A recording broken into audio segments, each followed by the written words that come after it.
बाजेर थियो मन मात्रै सुनमा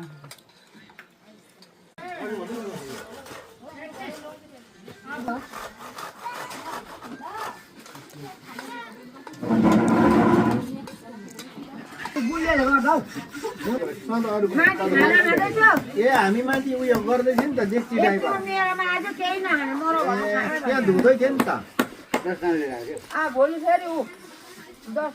करोड जाने कति बजी आएको ए हामी माथि थियो माङपा यता चाहिँ माङपा हामी मान्छे आउनु पर्छ त पकाइ कसले बोलाएर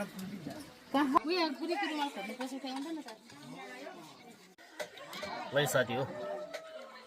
13 दिन ओथ्रामा बसे पश्चात चाहिँ आज 14 दिन पुग्यो है र 14 दिनको बादमा चाहिँ एकदम मलाई चाउमिन खानु मन लागेर चाहिँ नै यसरी चाउमिन बनाएर हामी सबैजनाले चाउमिन खाँदैछौँ यहाँनिर र 13 दिन नुन बार्दाखेरि त धेरै नै सातो गाएको जस्तो हुँदो रहेछ जिउमा एनर्जी सबै सक्दो रहेछ है र आज चाहिँ चाउमिन बनाएर चाहिँ चाउमिन खाँदैछौँ साथीहरू साह्रै मिठो भएको छ चाउमिन पनि